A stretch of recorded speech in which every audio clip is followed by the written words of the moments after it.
Hey everybody, this is Matt and we're at Texas Toast Guitars. Thanks for watching. Today I want to talk about multiple lamination neck construction and why you ought to start using it in your shop if you haven't already. These days all of our necks use a multiple lamination process for each neck, whether it's maple or mahogany, and we tend to go with 2 or 3 piece necks on just about everything these days. So what's the big idea of using a multiple lamination?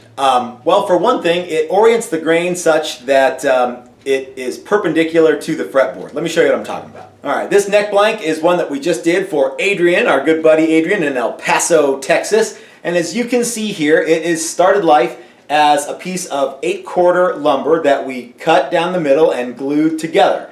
And the advantage is that you can get the grain to be up and down or vertical and perpendicular. This will be the fretboard side, perpendicular to the fretboard. And we've already talked a little bit about the stability that you gain by having the grain oriented that way. Now you can buy 12/4 maple like this that would work great for a one-piece neck, and the grain could be oriented such that you want it to be oriented. Does that even make any sense? But there's some disadvantages to doing that. One of the disadvantages to doing that is the wood has to be very, very dry. Finding 12/4 maple that's the same moisture content in the middle of the board as it is on the outside of the board is tricky. One time I bought a great big chunk of 12/4 maple and I was going to get about a dozen necks out of it. Unfortunately, as I started to hack it up into neck-sized chunks and let it sit for a while, I lost more than half of the material due to stress cracking, and as moisture would leave, it would start to do weird stuff. So finding 8/4 maple that is homogeneous is certainly easier than finding 12/4 maple. As a matter of fact, finding 4 or 5/4 maple that's just as dry in the center as it is on the outside is way easier than finding 8/4. If you haven't watched my video called What the Hell is a Hamer Stress Neck, I'm going to leave a link in the description below to that video. Hamer started doing something that in the 80s that they called a stress neck, and it is actually a 3-piece construction.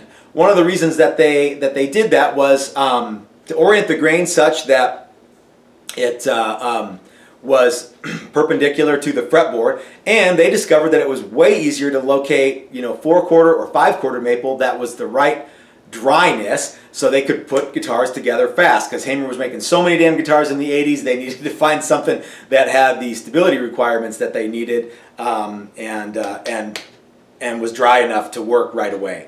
Here is what that 3-piece construction looks like. This Brandon, my friend Brandon, is doing this. He's going to build, we don't know what he's going to build with this neck blank, but we think he's probably going to get a couple neck blanks out of this guy, so we will see. I think that Paul Reed Smith is doing this on a couple of their lower priced USA models. They're using maybe scarf joints or 2 or 3 piece laminate necks to do that, so that they don't have to wait as long for the necks to get to the same dryness that they do with their 1-piece mahogany necks. Speaking of mahogany necks, of course you can do multiple laminations with whatever wood you want. And this neck is for Gary Rosen's Explorer that we're doing, and this is going to be super cool. One of the things that we're going to do on some of Gary's other guitars, we're going to put some accent stripes here. Now, sometimes that kind of looks like hippie guitars, but you know what? I kind of look like a hippie, and I think that accent stripes down the center look really cool, so we're going to do some of those on his. But you can keep it plain like this, or you can go crazy and you can put Babinga or anything that you want in there, as long as it will glue to the wood. The other advantage that we've talked about in previous videos to doing multiple lamination necks, especially with 2 pieces from the same board like this one is, you can see here I've got some lines drawn on that so I can remember where the board came apart. If this board, say, wants to relax down, and I cut it in half and flip it like this, now I've got a piece that wants to relax this way glued to a piece that wants to relax this way. So they will kind of fight each other in a what at Roberto Venn they called an equal opposite book match. Now notice I didn't say when one piece wants to warp this way and when the other piece wants to twist this way, you glue them together and they fight each other. If you've got boards that want to warp and twist, that's the last thing you want to use for neck wood. But wood is natural, and as moisture comes into it and leaves out of it, it's going to do some different things.